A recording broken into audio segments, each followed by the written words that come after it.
dari Bandung Eye Center dengan tema Myopia Progression Control. Apa itu dan bagaimana? Kita akan sambut bersama dengan tepuk tangan Anda, Dr. Melissa Marcelina dari Bandung Eye Center. Halo, selamat siang yang cantik.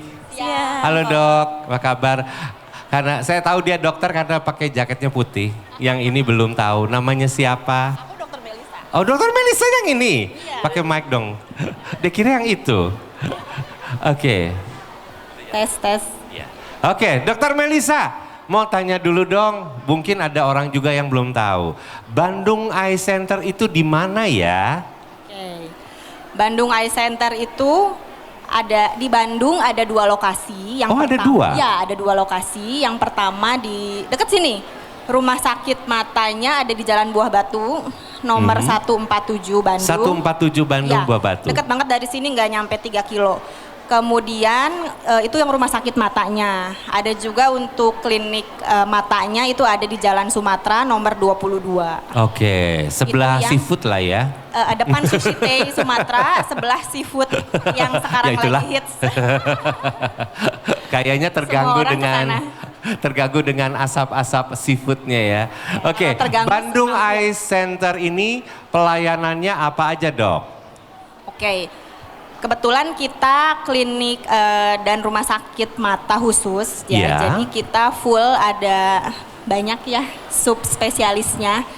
Jadi banyak dari yang mulai yang pertama ada bagian katarak dan bedah refraktif pastinya, kemudian ada pelayanan untuk glaukoma, penanganan untuk retina, penanganan untuk mata anak, nanti mungkin kita akan lihat lebih lanjut. Kemudian ada pelayanan apa lagi? Permisi, halo, selamat siang. Saya Dr. Nindya Lubis dari Bandung Eye Center. Mungkin izin menambahkan, kita ada 2 lokasi tadi seperti Dr. Melissa bilang, Ya. ada rumah sakit di Buah Batu dan klinik di Jalan Sumatera yang menerima pelayanan BPJS. Oh, terima BPJS Terima juga? pelayanan BPJS. Bersyukur ya. Ya. Oke. Oke, Yang klinik jadi terima ada BPJS. klinik, ada rumah sakit matanya juga ya. Jadi bagi mereka yang harus perawatan dan harus inap begitu juga memungkinkan. Sangat memungkinkan. Oke, Ya. baik. Waktu yang sangat berharga ini kita berikan tepuk tangan untuk tim dari Bandung Eye Center. Kami persilahkan Dokter Melissa dan Dokter Nindya. Nindya. Kami persilahkan. Langsung aja aku aja. Silakan Dr. Melissa akan mempersembahkan presentasi dulu untuk myopia progression control atau untuk mata minus. Makasih Dokter Nindya untuk kesempatannya. Selamat pagi, selamat siang, salam sejahtera untuk kita semua. Perkenalkan sekali lagi, saya Dr. Melissa Marcelina, spesialis mata. Didampingi oleh kolega saya, Dr. Nindya Lubis, spesialis mata. Kami mewakili Bandung Eye Center Group. Kali ini akan mencoba berbagi edukasi ilmu sehari-hari ya, terutama tentang myopia progression control. Oke, ini judulnya agak sedikit membingungkan, tapi mungkin kita slide dulu aja. Boleh di slide? Oke. Tadi itu kan judulnya myopia progression control. Myopia sendiri itu artinya mata minus. Mata minus itu apa gitu. Jadi kita berangkat dulu dari definisi awalnya. Gambar yang di atas itu gambar penampang bola mata orang dengan mata normal. Bisa dilihat itu kalau kita mau melihat dengan normal, titik fokus itu harus jatuh pas di struktur mata namanya fovea atau retina. Jadi kalau titik fokusnya jatuh yang merah itu ya, jatuhnya pas di retina, itu bayangan benda yang dipersepsikan oleh otak kita itu akan kelihatannya sama tajamnya dengan benda sesungguhnya. Bisa lihat itu pohon aslinya segitu, pada mata normal orangnya akan melihat ya sama setajam itu. Bandingkan dengan yang di bawah, itu adalah mata dengan orang miopia atau mata minus. Kelihatan bedanya apa ya? Yang atas itu bentuknya hampir bulat, yang bawah itu lonjong dan lebih panjang. Nah, inilah gambaran dari orang dengan mata minus atau miopia. Jadi karena bola matanya lebih panjang, titik fokusnya itu jatuhnya, yang merah ya, kita bisa lihat, jatuhnya di depan fovea. Jadi yang terpersepsikan di otak gambarnya tidak setajam aslinya, blur gitu, burem. Oke. Kita lihat gambaran derajat keparahan miopia di populasi dunia. Kita lihat dari tahun 2010, tahun 2000, mohon maaf, sampai 2050. Yang gambar pertama, ini gambarnya saya terangkan dulu. Yang hijau itu mata orang normal. Yang warna oranye itu mata minus derajat ringan sedang, artinya di bawah -6. Kemudian yang merah adalah mata minus tinggi, artinya matanya minusnya di atas -6. Kita lihat dari dekade 2000 sampai 2050, awal-awal tuh hijaunya lebih gede ya. Dan kita lihat warna hijau dan oranyenya itu nggak nyampe 1/4 populasi dunia. Fast forward atau 10 tahun kemudian 2010, bahkan 2020 itu sudah lebih dari 1/4 penduduk dunia itu menderita mata minus. 1/4 itu artinya 1 dari 4 kita di sini pasti ada 1 yang pakai kacamata kalau dijejerin gitu. 1 dari 4 pakai kacamata itu. Kemudian tahun 2030 kiri bawah dan 2010 itu hampir setengah penduduk dunia pakai kacamata. Dan 2050 pas setengah penduduk dunia pakai kacamata minus. 2050 diprediksikan penduduk dunia itu populasinya 10 miliar jiwa. Berarti kalau setengahnya 5 miliar penduduk dunia akan pakai kacamata pada tahun 2050. Dari 5 miliar itu 4 miliarnya minus sedang, ringan sedang, 1 miliarnya itu minus tinggi di atas -6. Sebanyak itu 1 miliar yang minus tinggi. Nah ini nggak boleh nih kita nunggu, oh ya udah biarin aja terjadi gitu. Nah jadi selain COVID-19 yang jadi pandemi, ternyata myopia itu juga jadi growing pandemic sampai saat ini. Dia bahkan COVID-19 mungkin sudah bisa kita bilang sudah tidak pandemi lagi. Kalau miopia mata minus itu tuh dia growing gitu, nggak akan pernah punah, ada terus gitu. Oke. Gara-gara apa sih mata minus gitu ya? Sebetulnya orang minus atau tidak minus itu memang bola matanya akan cenderung bertambah panjang sesuai dengan perjalanan usia dia. Kita lihat ya, ini yang sumbu X di bawah. Kita belajar sedikit ya. Yang sumbu bawah itu dia usia. Yang sumbu Y itu dia panjang aksial bola mata. Semakin panjang bola matanya, semakin tinggi risiko dia kena mata minus.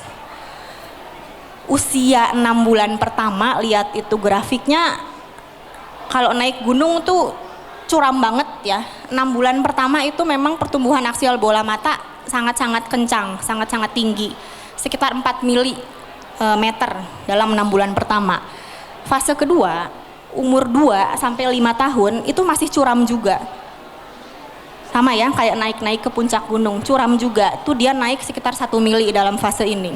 Fase berikutnya, umur 5 sampai kira-kira 12 atau 13 tahun itu udah mulai melandai tapi masih juga belum stop ya. Dia bergerak sekitar 1 mm dalam fase ketiga ini. Kapan stopnya? Biasanya dia melandai setelah umur 12 sampai 13 tahun. Harapannya sebagian besar orang itu akan stop pertumbuhan bola matanya itu di usia sekitar 18 tahun. Nah, jadi kalau kita mau melakukan intervensi, mau mencegah ini anak jangan sampai minusnya bertambah, atau kalaupun bertambah tidak curam gitu grafiknya, tapi agak melandai. Nah, kapan? Kita mulai di fase kedua sampai fase ketiga. Artinya di umur 5 sampai 12 tahun itu masa-masa emas kalau kita mau melakukan intervensi pencegahan untuk mencegah progresivitas miopia. Faktor risikonya apa? Saya slip dulu ya. Faktor risiko mata minus itu nomor 1 sayangnya masih faktor genetik, faktor keturunan. Jadi kalau misalnya anak tersebut memiliki salah satu orang tuanya ada mata minus, berarti dia memiliki resiko untuk mengalami mata minus itu 1,5 kali lipat lebih besar daripada anak-anak di populasi normal. Si 1,5 kali lipat ini akan naik menjadi 2 sampai 3 kali lipat kalau kedua-dua orang tuanya pakai kacamata minus gitu. Jadi satu orang tuanya yang pakai, anaknya kemungkinan kena miopia. Kalau dua-duanya kemungkinan besar lebih gede lagi resikonya. Oke. Nah, ini nih yang sering banget ditanyakan. Apakah mata minus bisa disembuhkan? Oke. Yang paling sering ditanyain itu ini, bisa disembuhin nggak sih dok? Gitu. Tentu saja memang jawabannya bisa dengan syarat dan ketentuan tertentu gitu. Banyak cara, salah satunya mungkin dengan tindakan lasik atau misalnya smile, tindakan bedah refraktif gitu ya, atau mungkin dengan tindakan tanam lensa dan tindakan bedah-bedah refraktif lainnya.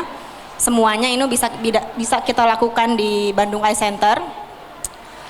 Tapi kalau menurut kami, pertanyaan yang jauh lebih penting yang harusnya orang tua tanyakan adalah apakah progresivitas mata minus ini bisa dihambat gitu. Jadi sebelum kita berpikir kesembuhan, kita berpikir dulu bisa dihambat nggak sih gitu. Pengennya kan tidak minus tinggi gitu ya. Jadi progresivitasnya itu bisa kita kontrol dengan baik. Jawabannya tentu saja bisa, ada berbagai macam metode di Bandung Eye Center yang bisa kita lakukan. Oke, yang pertama adalah ini, kacamata dengan lensa di Focus Incorporated Multiple Segments atau DIMS atau DIMS gitu ya. Jadi ini kalau tampak luarnya sih kacamata biasa aja gitu. Jadi lensa kacamata yang digunakan itu tampak seperti lensa kacamata pada umumnya, sehingga tidak memerlukan adaptasi khusus gitu. Nah, jadi kalau dari luar ya kelihatannya begini aja, tapi kalau kita mungkin lihat lebih dekat detailnya itu dia ada 2 zona. Ada zona yang di tengah-tengah itu namanya Central Vision Zone, yang kemudian dikelilingi oleh zona-zona di perifernya gitu. Kalau mau tahu lebih lanjut gitu, seperti ini saya bahas sedikit-sedikit aja ya. Jadi intinya adalah dia untuk melihat jauhnya itu dia sesuai dengan ukuran kacamata yang dia perlukan. Misalnya -2 ya -2 gitu. Tapi di samping-sampingnya itu kita buat blur sedikit, dikasih penambahan +3,5, sehingga tujuannya adalah sedemikian rupa sehingga pertumbuhan bola mata itu dihambat gitu. Jadi tidak terlalu panjang. Ujung-ujungnya yang diharapkan adalah mata minusnya akan stabil, tidak bertambah secara signifikan gitu. Kalau mau dengar ada penelitian, ada 2 grup nih. Ada penelitian, ada 180 orang anak usia 8 sampai 13 tahun. Grup A itu dia pakai lensa DIMS, setengahnya lagi itu pakai lensa kacamata biasa, kacamata pada umumnya. Kemudian dilihat dalam 2 tahun, setelah 2 tahun nanti kita lihat lagi, ternyata ada perbedaan yang signifikan antara kedua kelompok tersebut. Yang pakai lensa kacamata DIMS ini, kenaikan progresivitas minusnya itu dia bisa dihambat lumayan, sebesar 50% gitu. Jadi misalnya harusnya dia naik 1, jadinya naik setengah, gitulah kira-kira gambarannya begitu, dibandingkan dengan grup sebelahnya yang pakai lensa kacamata reguler. Nah, panjang bola matanya juga berbeda signifikan gitu. Yang satunya itu tidak terlalu panjang, yang satunya lebih panjang begitu. Oke, itu yang pertama tadi, lensa kacamata dengan lensa DIMS. Itu yang paling mudah, tidak memerlukan adaptasi dan juga less invasif gitu. Jadi lebih mudah dipakai terutama untuk anak. Ini yang kedua, sama-sama lensa, tapi kalau tadi kacamata, ini adalah lensa kontak. Namanya ortho-K, pasti pernah dengar, atau singkatan dari ortokratologi. Ini saya bacakan ya. Lensa kontak khusus yang digunakan pada malam hari dengan tujuan untuk membentuk ulang permukaan kornea sehingga ukuran minus dan atau astigmatisme seseorang dapat berkurang atau hilang pada pagi dan siang harinya, sehingga pasien dapat beraktivitas tanpa menggunakan kacamata. Selain dapat mengurangi atau menghilangkan ukuran minus mata, ortoke juga dapat menghambat laju pertumbuhan bola mata, sehingga progresivitas mata minus tersebut dapat dihambat. Bentuknya kayak apa gitu lensa ortoke ini ya? Seperti lensa kontak pada umumnya, tapi bukan soft contact lens ya, dia lebih dekat dengan hard lens, jadi lensa kontak yang keras. Yang putih itu adalah kornea, gitu. Yang biru itu adalah lensa ortokenya, dia lensa kontak keras, gitu. Bentuknya dibuat sedemikian rupa sehingga ketika digunakan pada malam hari, lensa kontak ini dia akan menekan permukaan kornea, sehingga pada pagi harinya ketika lensa ortokenya itu dilepas, bola matanya itu akan berubah bentuk menjadi seperti yang kita inginkan, istilahnya menjadi lebih pendek gitu. Ingat tadi ya, mata minus itu kan terjadi karena bola matanya panjang. Nah, supaya minusnya berkurang berarti kan logikanya dipendekin gitu ya, dipendekin tanda kutip. Nah, dipendekinnya ini dengan menggunakan lensa ortoke yang dipakai semalaman saat tidur. Nah, ini sifatnya tidak permanen, sifatnya temporer gitu, sehingga setiap malam memang harus kita pakai secara teratur.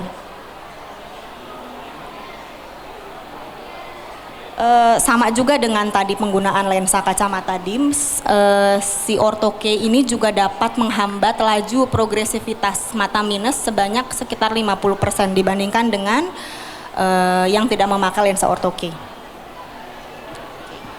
Yang terakhir adalah penggunaan obat tetes mata yang saat ini sudah diakui di dunia itu adalah sediaan atropin 0,01%. Ada juga sediaan yang lainnya, tapi kalau menurut penelitian yang lebih rendah ini yang lebih aman untuk digunakan gitu. Nah, penggunaan obat atropin ini tidak sendirian pastinya. Jadi kelainan mata minusnya memang mau nggak mau harus dikoreksi juga. Artinya dia dipakai tidak sendirian. Dia dikombinasikan dengan penggunaan lensa kacamata biasa atau reguler, atau lensa kacamata dengan lensa DIMS, atau juga dengan penggunaan ortoke. Begitu. Nah, ini ketiga modalitas pilihan terapi yang tadi sudah kita diskusikan, ini semuanya bisa kita dapatkan di Bandung Eye Center Group. Kemudian ini jangan berhenti sampai penggunaan atau pencegahan si myopia progression ini aja.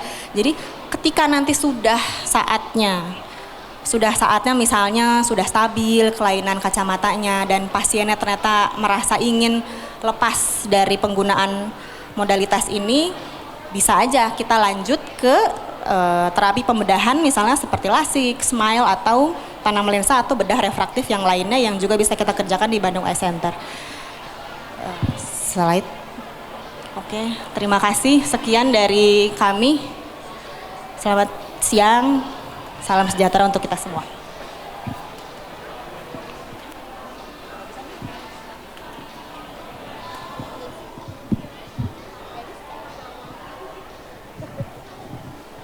Tes.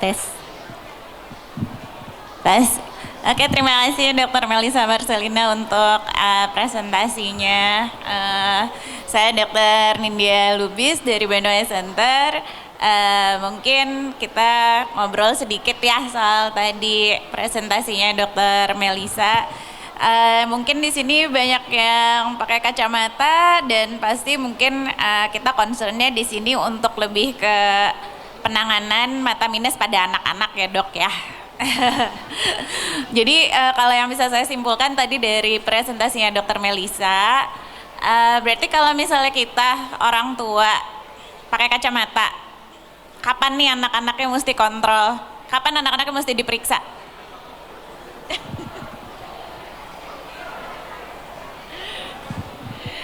Kita gantian aja ya mic-nya. Oke. Pada prinsipnya pemeriksaan mata anak itu kalau untuk screening penglihatan itu artinya kita cek ada kelainan refraksi atau tidak, ada mata minus atau mata silinder atau tidak. Pada prinsipnya itu bisa kita kerjakan, kalau nggak ada keluhan kita kerjakan di umur usia preschool. Jadi usia 5 6 itu sudah boleh diperiksa. Dengan catatan itu hanya screening reguler, tidak ada keluhan. Tapi kalau ada keluhan, silahkan segera ketika ada keluhan tersebut gitu. Keluhannya seperti apa ya, macam-macam ya. Kalau misalnya keluhan kelainan refraksi itu yang paling sering anak-anak itu begini nih, dia sering memincingkan matanya, atau kalau mau melihat itu dia mendekat kepada objek tersebut, didekatkan. Misalnya mau melihat TV, dia mendekat kepada TV, atau barangnya itu dia dekatkan ke wajahnya. Nah, atau dia begini. Itu yang sering kita jumpai. Atau ada laporan dari guru di sekolahnya, kalau ini anak biasanya bisa-bisa aja nih mengikuti pelajaran gitu, tapi kok akhir-akhir ini nggak bisa ya. Nah, itu biasanya gurunya udah punya SOP sendiri, biasanya langsung dikirim atau dikabari ke orang tuanya, ini anak mungkin aja ada kelainan refraksi, jadi segera dicek. Demikian. Mungkin kalau saya boleh share sih, rata-rata pasien saya ya yang orang tua, jadi anak-anak tuh biasanya nggak ngeluh ya gitu kalau misalnya dia buram. Kenapa? Terutama kalau dia belum pernah pakai kacamata sebelumnya. Anak-anak itu mereka karena masih kecil ya, mereka juga masih belajar secara psikologis maupun secara fisik gitu, matanya masih belajar, otaknya masih belajar. Biasanya mereka tuh ngira, oh semua orang tuh burem ya gitu, ini penglihatan saya tuh normal ya gitu, padahal tuh enggak, dan dia nggak tahu gitu. Jadi biasanya anak-anak tuh nggak ngeluh ya, apalagi kalau dia belum pernah tahu gitu rasanya pakai kacamata sebelumnya gimana. Kalau yang tersering sih saya dapet pasien-pasien saya itu gurunya yang ngasih tahu. Jadi kayak dok, kata gurunya dia kalau ditaruh di belakang nggak kelihatan, dia jadi nyontek temennya. Itu tuh udah tanda-tanda gitu. Sebenarnya kalau misalnya udah ada laporan seperti itu dari guru-guru di sekolah, berarti anaknya udah waktunya ke dokter mata. Terus kalau saya sih biasanya kalau pasien-pasien saya nanya gitu kayak ini orang tuanya tahu nih gitu, mereka berdua pakai kacamata, orang tuanya educated, mereka kayak kapan nih ini anak saya bisa nurun nggak ya? Bisa, sangat bisa. Tadi kan resikonya berapa, Dokter Melisa? Kalau salah satu orang tuanya pakai kacamata minus, anaknya punya resiko 1,5 kali lipat lebih banyak daripada anak-anak yang orang tuanya tidak minus. Tapi kalau dua-duanya yang kena, Ya, yang dua-dua orang tuanya ayah ibu pakai kacamata, dia resikonya bisa 2-3 kali lipat lebih besar lagi daripada populasi umum. Jadi kalau misalnya kita atau suami atau istri pakai kacamata, kalau bisa sih anak-anaknya sebelum usia 7 tahun itu sudah diperiksakan. Kenapa usia 7, Dokter Melisa? Oke, setidaknya ada 2 alasan. Yang pertama, persiapan nih sebelum dia mau masuk sekolah.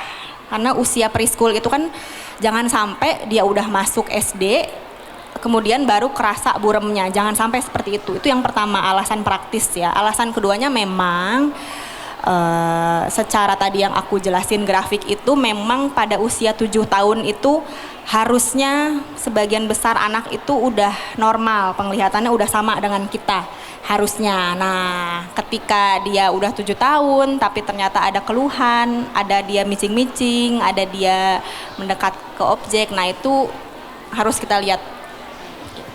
Apalagi ada resiko mata malas ya di usia 7 Ya, tahun. betul. Oh iya, itu belum aku jelaskan karena ada mungkin resiko mata malas ya di usia 7 tahun ya gitu. Jadi kalau misalnya anak-anak terlambat pakai kacamata, di usia 7 tahun itu dia persepsi visual di otaknya matang.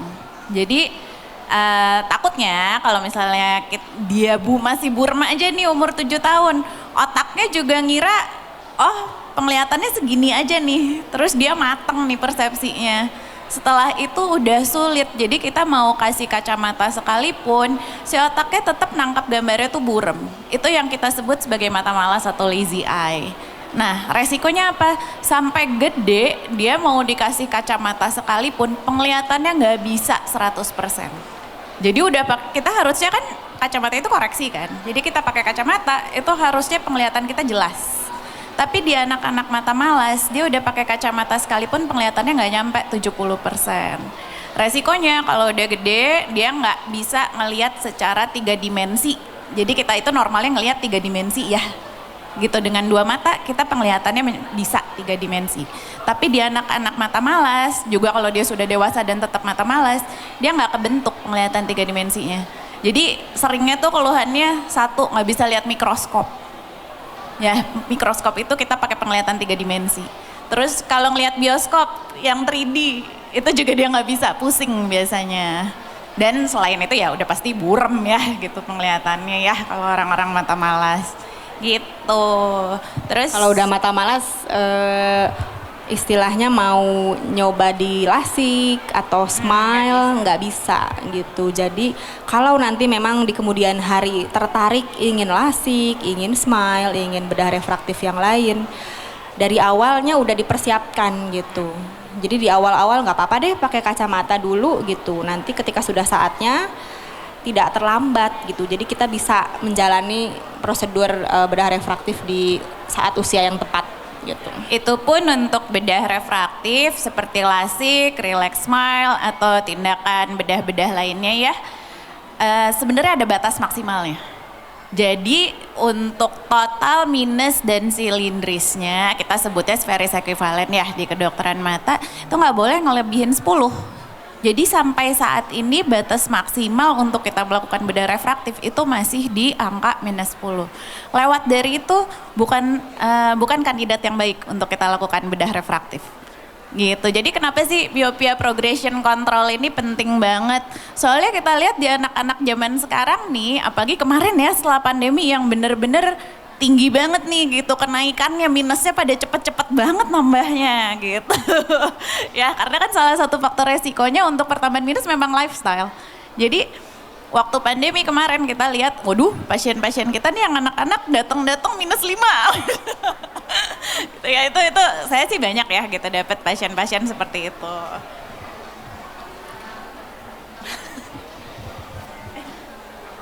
Sini.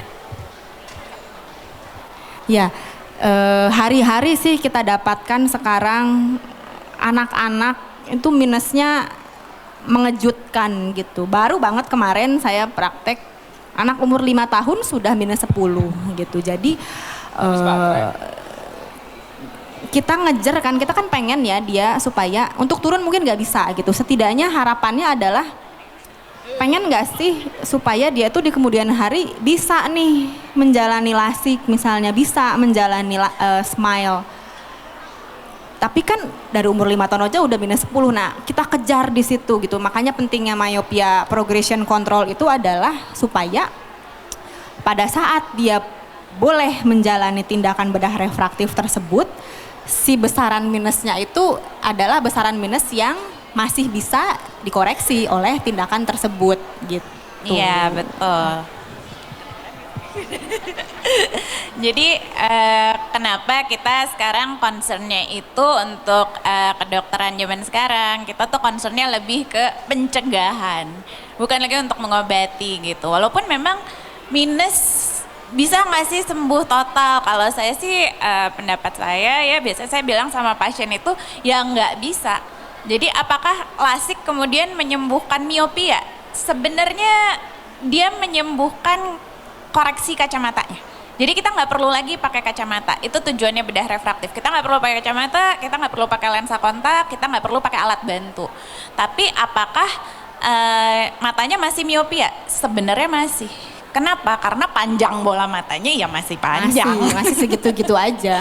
Gitu. Iya, sebenarnya bola matanya masih panjang. Jadi apakah dengan tindakan lasik kemudian resiko-resiko yang dibawa dengan minus tinggi itu hilang? Enggak. Ada resiko-resiko dari minus tinggi yang akan tetap ada ya walaupun kita sudah melakukan tindakan lasik ataupun bedah refraktif lainnya.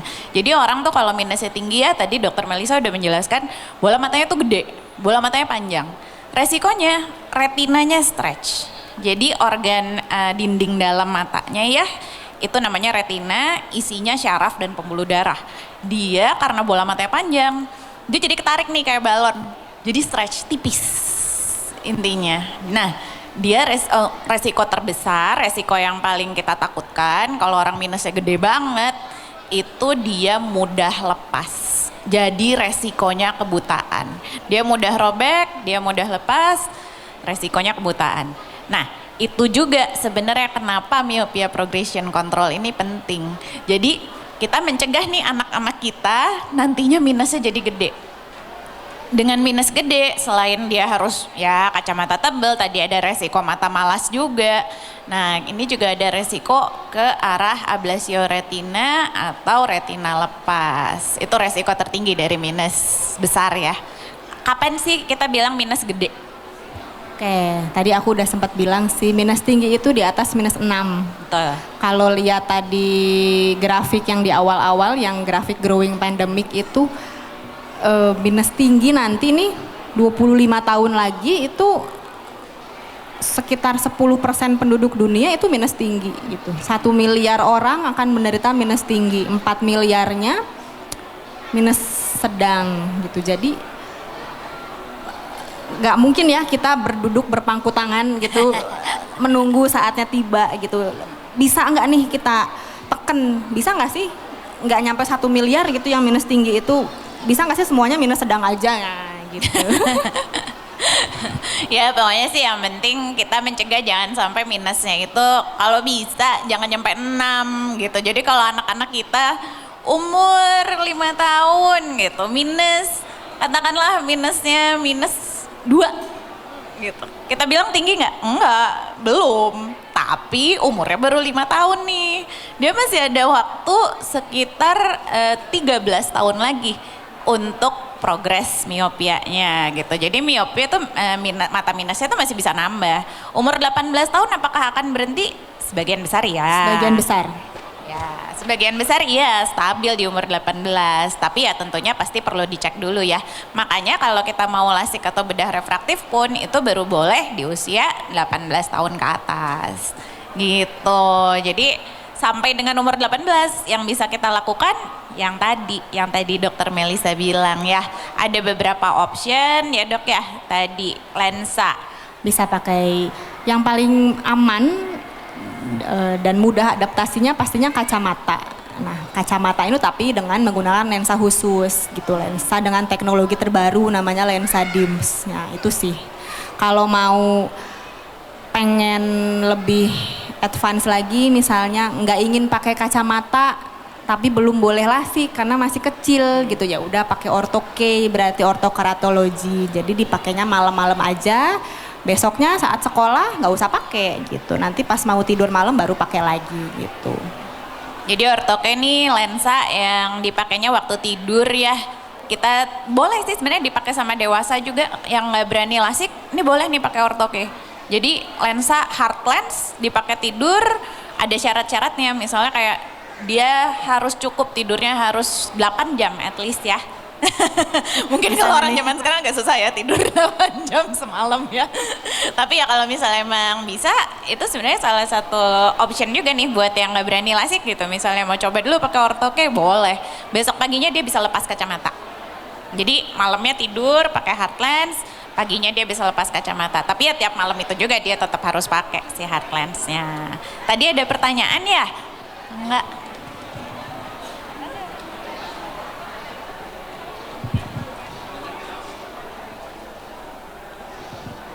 Halo, selamat siang Dok. Dok, aku mau nanya, kan aku punya anak yang 4 tahun, terus udah diperiksa mata ya, itu minusnya 4. Nah itu bisa di ini nggak? Maksudnya ketahuannya 4 tahun terus bisa sembuh nggak Dok? Maksudnya dengan cara apa namanya?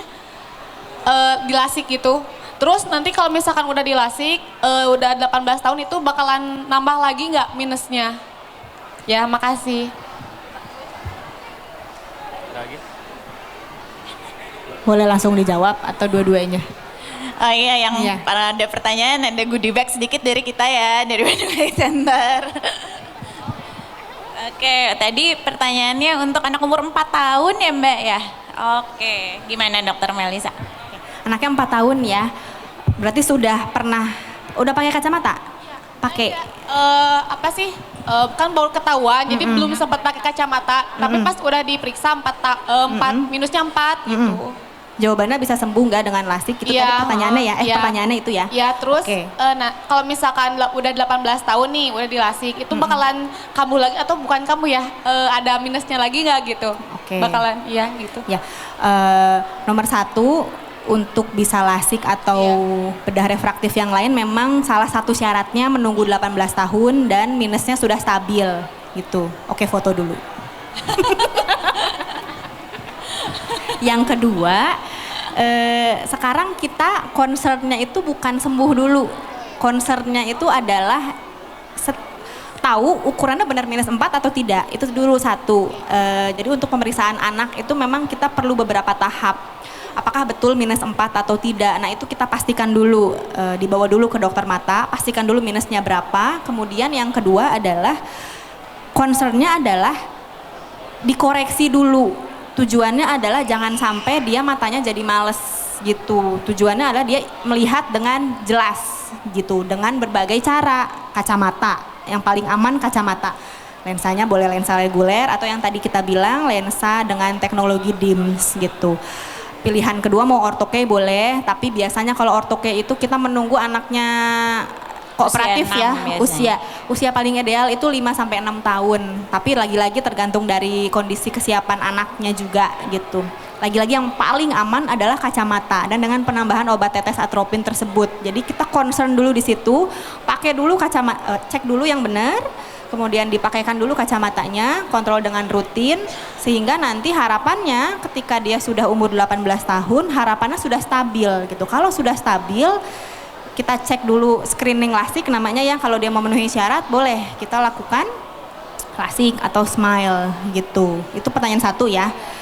Jadi untuk pertanyaan kedua bisa kambuh lagi atau enggak? Iya, jawabannya bisa gitu. Jadi smile atau lasik itu adalah tindakan yang mencoba menghilangkan apa yang sudah ada gitu. Misalnya nanti umur 18 tahun misalnya ya, misalnya minusnya 5, ya kita hilangkan yang 5 itu gitu. Bola matanya tadi seperti dokter Nindya udah bilang, bola matanya kan tetap bola mata orang minus, tetap panjang gitu.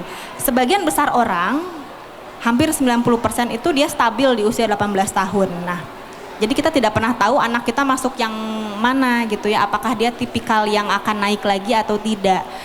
Kalau ternyata memang dia masuk ke dalam golongan anak-anak yang memang masih akan naik lagi, tentunya akan naik lagi. Tapi hal ini bisa diprediksi gitu. Kira-kira naik lagi nggak ya nanti setelah umur 18 tahun, bisa diprediksi. Jadi ketika sudah 6 bulan berturut-turut atau bahkan sampai 1 tahun berturut-turut ukuran kelainan refraksinya itu segitu-gitu aja, nah itu bisa kita prediksikan stabil gitu. Ya. Mungkin ada tambahan? Terima kasih, Dok. Mungkin saya ini sedikit ya gitu, jadi saya review sedikit. Jadi sebenarnya kalau di usia 4 tahun, tadi belum pakai kacamata ya Teh ya? Iya, tapi udah diperiksa sih, ada minusnya 4 gitu, waktu di sekolah gitu. Pakai atuh. Iya.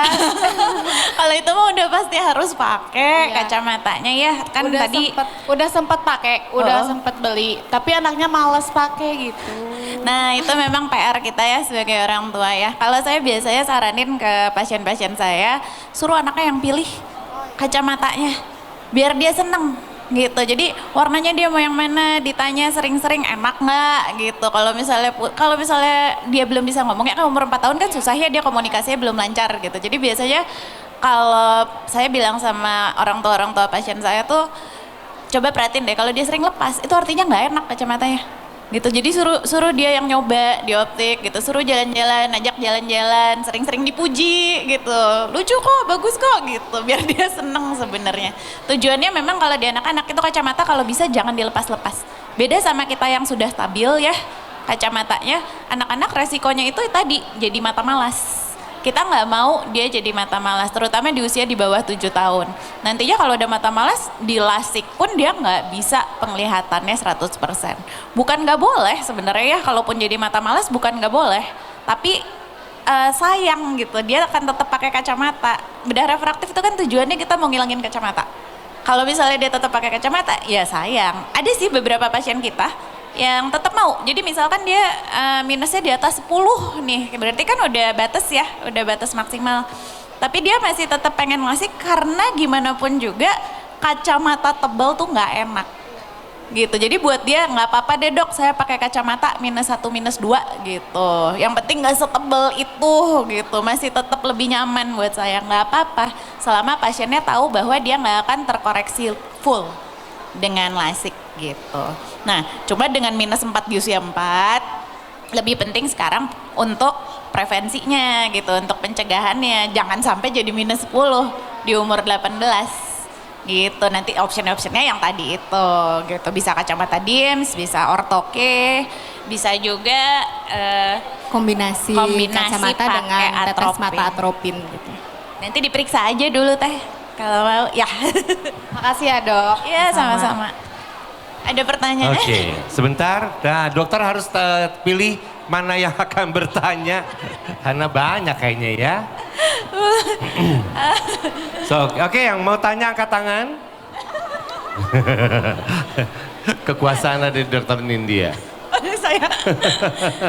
Mangga mungkin Bapak dulu ya yang paling depan ya. Oke, tolong sebutkan nama, pertanyaannya apa silahkan. Nama saya Heri. Dok, anak saya tuh umur 7 tahun ya, baru ketahuan minus karena tadi yang dokter cerita dari guru. Nah, untuk menentukan dia mata malas tuh pertama bagaimana? Karena sekarang sudah pakai kacamata -2/4 kalau nggak salah. Nah, terus pertanyaan saya yang kedua, itu memang takutnya kan dia masih umur sekarang 10. Kan masih ada sekitar 8 tahunan ya untuk progres. Nah, untuk pencegahan itu dengan kacamata DIMS yang tadi dokter jelaskan sama atropin itu prosedurnya bagaimana ya dok? Gitu aja sih. Nah, Maaf tadi pertanyaan pertama apa ya kok ya? Boleh Malas diulang? itu apa? Masuk mata malas atau enggak? Lazy eye ya. Nah, Oh iya. pengen tahu, kan sekarang udah pakai kacamata -2/4. Pengen tahu apakah dia kena mata malas atau tidak, itu gitu dok, pertanyaan saya. Mungkin saya izin jawab pertanyaan pertama ya, Dokter Melisa nanti jawab pertanyaan kedua ya. Jadi kalau mata malas, terima kasih ya kok ya pertanyaannya. Kalau mata malas itu sebenarnya kita tentukan nomor 1 dari fungsi penglihatannya dulu. Jadi dia pakai kacamata segitu, penglihatannya nyampe 70% nggak? Yang kita lihat best corrected-nya. Jadi dengan kacamata terkoreksi lengkap itu berapa maksimalnya? Kalau di bawah 70%, kita udah suspek dia ada mata malas nih. Tapi baru suspek. Ya gitu, nggak langsung gitu, kita nggak buru-buru bilang mata malas. Jadi kriteria terpenting di anak-anak mata malas adalah dia matanya secara anatomi harus normal. Jadi kita harus periksa yang lengkap. Kita lihat bagian depan matanya baik, bagian dalam matanya baik, nggak ada kelainan apa-apa, baru kita bisa bilang itu mata malas. Itu pun biasanya ya gitu, kalau saya sih, saya coba dulu kasih kacamata anaknya. Biasanya selama 1 sampai 1,5 bulan. Kenapa? Karena itu masa adaptasi ya kalau anak-anak baru ganti kacamata baru atau baru pakai kacamata baru. Seringnya kalau anaknya nggak benar-benar mata malas, dalam 1 bulan dia nyampe 100%. Gitu, jadi kacamata tuh nggak boleh telat ganti. Diperiksa aja dulu gitu. Kalau misalnya dokternya udah periksa lengkap, penglihatannya bagus di atas 70%, kita nggak akan bilang itu mata malas gitu. 2,5 masih oke kok. Umurnya 10 kan ya?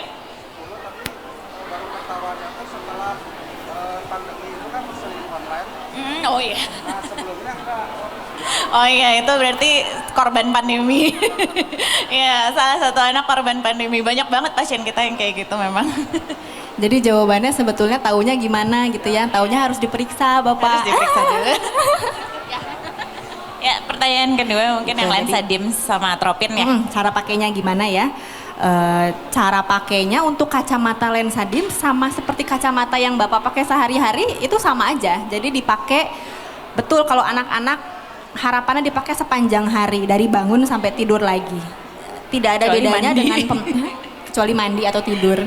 Tidak ada bedanya dengan pemakaian kacamata lensa reguler. Makanya ini menjadi pilihan option yang paling nyaman, yang paling aman untuk anak tersebut karena memang tidak invasif, tidak harus pasang-pasang lensa kontak gitu ya.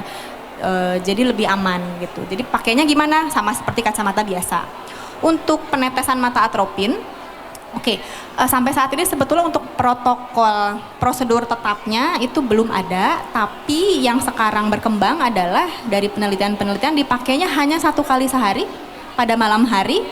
Kemudian untuk berapa lamanya juga itu sesuai dengan kondisi anak tersebut.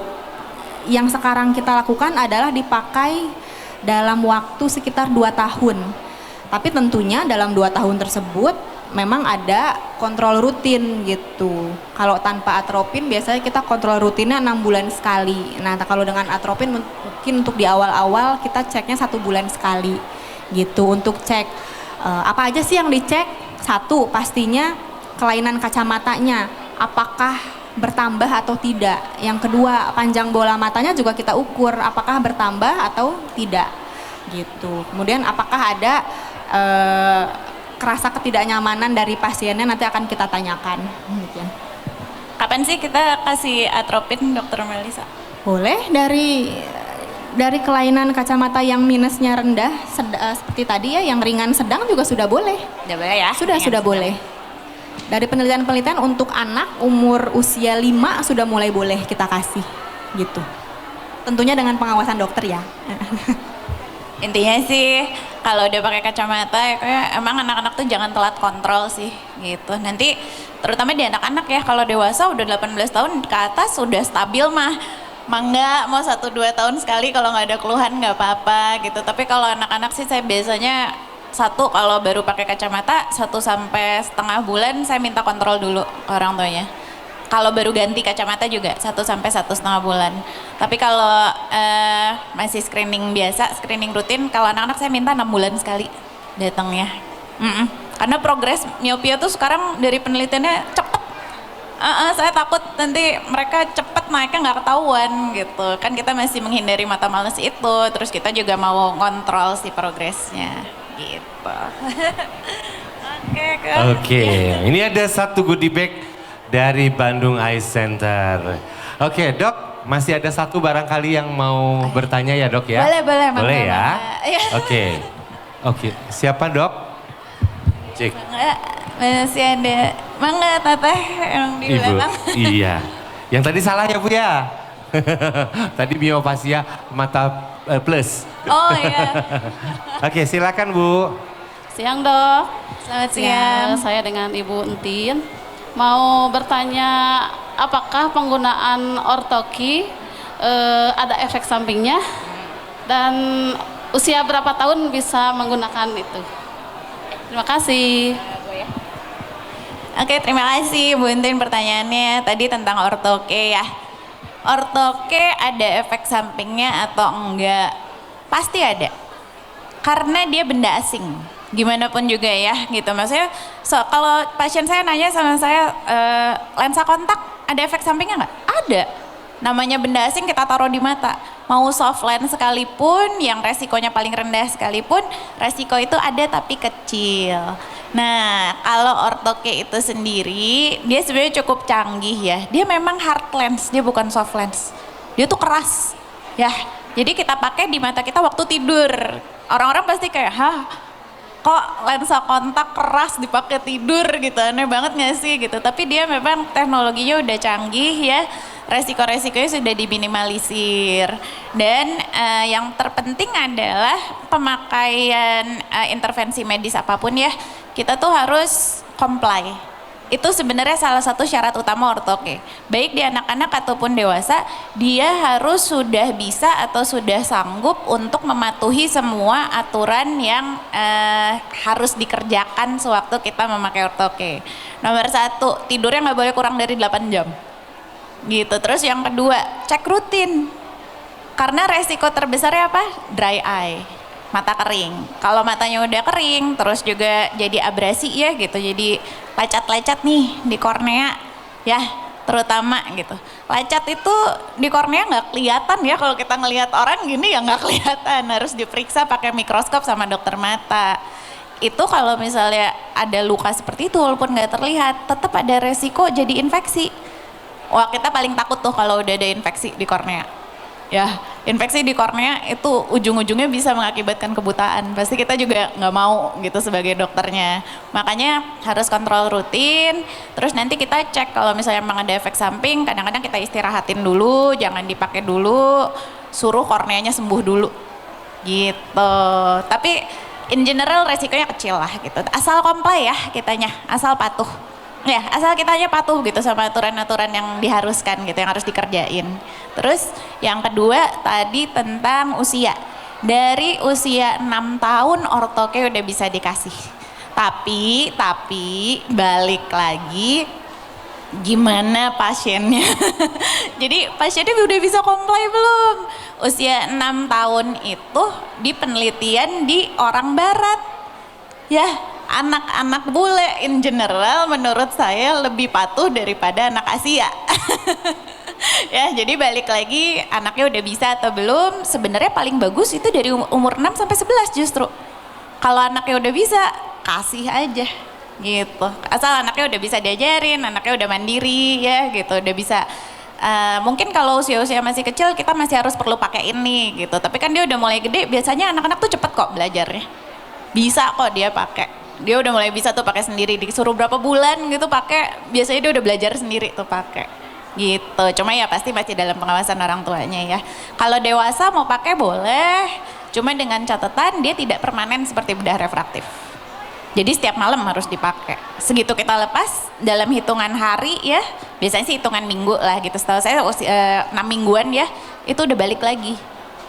Udah balik lagi ke koreksi sebelumnya, udah harus pakai kacamata lagi gitu. Terima kasih. Karena mudah-mudahan cukup jawabannya. Pasti nggak cukup, karena setelah ini Ibu Bapak boleh berkunjung ke standnya Bandung Eye Center di sebelah kanan saya di sana, ya.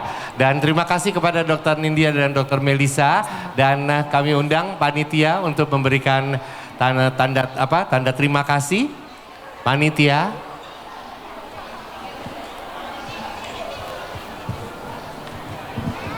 Kalau ada pertanyaan lebih lanjut bisa temui kita di booth kita di Bandung Eye Center. Betul. Terima Ya. kasih banyak Terima semuanya. kasih. Boleh tepuk tangan untuk Dr. Nindya dan Dr. Melisa. Oke. Silakan panitia.